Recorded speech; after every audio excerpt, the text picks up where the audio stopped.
All right, music fans, welcome. Harmless Dave here talking about real music in real time for real people just like you and just like me. All right, so we can add Sammy Hagar to the list of rock musicians that have disappointed me over the past year or two. Sammy seemed to have a little bit more of a resilient take last year. This year, he's following along with the Sheep over at Live Nation and everybody else. Look, we're losing this, folks. We are truly losing our ability to do the things we want to do without them telling us that we need to do something else in order to do those things. Some people just say, Dave, just submit, just do what you're supposed to do and get on with your life. There's no risk. There's no risk. It's because you're not getting all the information. So Sammy Hagar, look, I get the liability issue. He's doing this on Catalina Island, which I believe is off the coast of California. So they're probably subject to all the crazy rules in California. So he says he's following the lead of the major music and live entertainment companies and requiring proof of full bleeping thing. I wanted to say a couple words there, but you need to inject the thing or have, maybe you need the fake ID card because I hear those are popular, although people are so angry. How could you make a fake ID card for that? Look, I'm not encouraging people to make a fake ID card, but of all the things you can make a fake ID card for, I think that you're putting lives at risk. Okay, sure. How about you just don't go to the show? That would be me. That is me. If Sammy Hagar called me up, said, "Hey man, gonna fly you out. We'll take a nice boat ride from the mainland over to Catalina Island. It's all on me because I love your work. I love your channel." Yeah, right. But before you come out here, I want to make sure that you have done the thing. You have to show me proof that you've done the thing. And I'd be like, you know what, Sammy? I love you, brother. You're one of my favorite all-time musicians. You're the best singer Van Halen ever had. But I ain't going. No interest in going. Love you, man. Have a great birthday, And not only do you have to do the thing, but here's the kicker for those of you who think the thing works. Face diapers will be required to be worn by all individuals. Should you be able to attend, we have added a 2-day period for those who wish to surrender their entry in the drawing.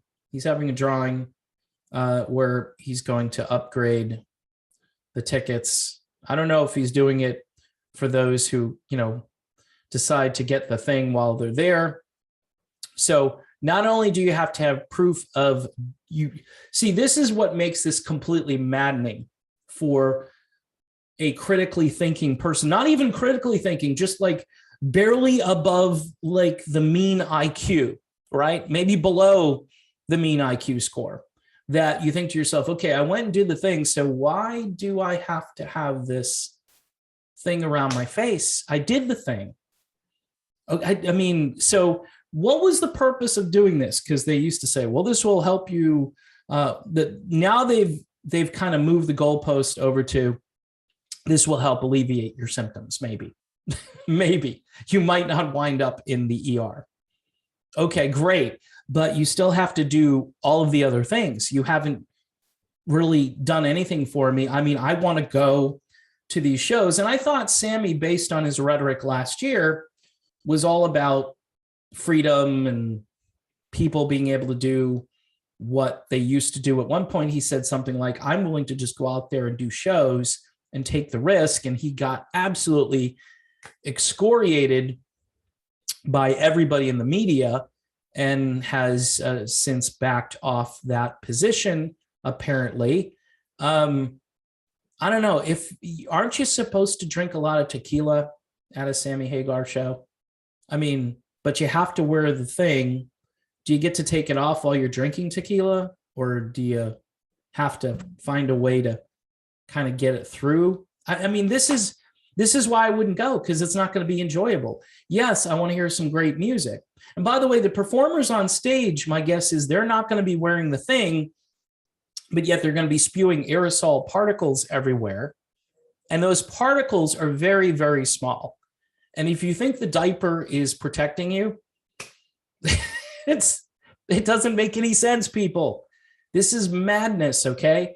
So again, I understand. Here's the end of this, because it's all about liability. All right. So if something happens at this event, Catalina Island, I think it's off the coast of California and not off the coast of Mexico. If it is off the coast of Mexico, it makes even less sense. But I truly believe this is all about, CYA, because if he doesn't do this stuff, then he's going to have the wrath of the state of California and everybody else. And guess what? People are canceling the shows, right? If one person contracts the thing, right, they cancel the entire show. And see, years ago, people used to get sick, right? Like people would get the flu. I mean, I read books all the time where, like, I know for a fact, Neil Sean got really, really sick because of a meet and greet, he says, but yet he had to continue and do the show. Now they'll just cancel the show because they're too afraid. And this is why I think it's bizarre. We've completely changed our way of thinking on this. People used to have to go to work and power through because their boss assumed they were going to show up that day. And unless, they couldn't get out of bed, like they were literally grounded in bed and so sick they couldn't get out of bed, they probably went to work. And what happened was everybody in the office would get whatever thing that was, pass it around, and I think there'd be a pretty good recovery rate, right? But you'd expect Joe to be out for a week and Cindy would be out the next week, and it would run its course. And then, everybody would have some kind of resistance against it because they had already had the thing. That's how it used to work. I don't know why it doesn't work that way anymore. And I'm being very honest here. I don't understand how we redefined getting ill, because this was supposedly a new thing, right? And it was more lethal, more deadly, more this, more that. But yet we don't explore any way to mitigate as a prophylactic or as something you can do. We don't talk about that. You just have to have proof that you got the thing, meaning you got inoculated, right? Try to use that word. That's an interesting word. So that's what you do now. You don't do anything else. You sit and you wait. You wait to do the thing. If you get the thing, you go home and you wait. And if you get really bad, you have to go to the ER. And those are your options. So anyway, Sammy Hagar, yeah, it's disappointing. Sammy, this is what I would do, brother. I would just cancel this. Just cancel it. Yeah, there'll be people who want to go despite all this stuff. But, if you're going to see Sammy Hagar, first of all, you got to be drinking tequila, right? Or your favorite adult beverage. Number two, you got to be able to yell, holler, shout, cheer, whistle, do all those things. The face diaper, I would say cutting off oxygen, doing those sorts of things to you as the patron at the event, and you're paying all this money. I don't really think it's worth it. And I'm going to keep saying that. Every time somebody does something like this, just cancel it. Just submit to the state of California and just say, you know what? This is what we're going to do this year. And until we can have a real event where freedom is celebrated, music and freedom together, we're free to go and hear and see and breathe and consume the beverages and yell and holler and have a great time. Until we're able to do that, there's no point in doing this. Now, not everybody agrees with me, and that's why, they're still trying to do these events, because they believe they can get people to go out there and submit to all of these requirements. I mean, you have to get proof. One more time, you have to show proof of the thing, but yet you still have to wear the ceremonial cultic garment when you're there. I mean, this just doesn't make any sense to me.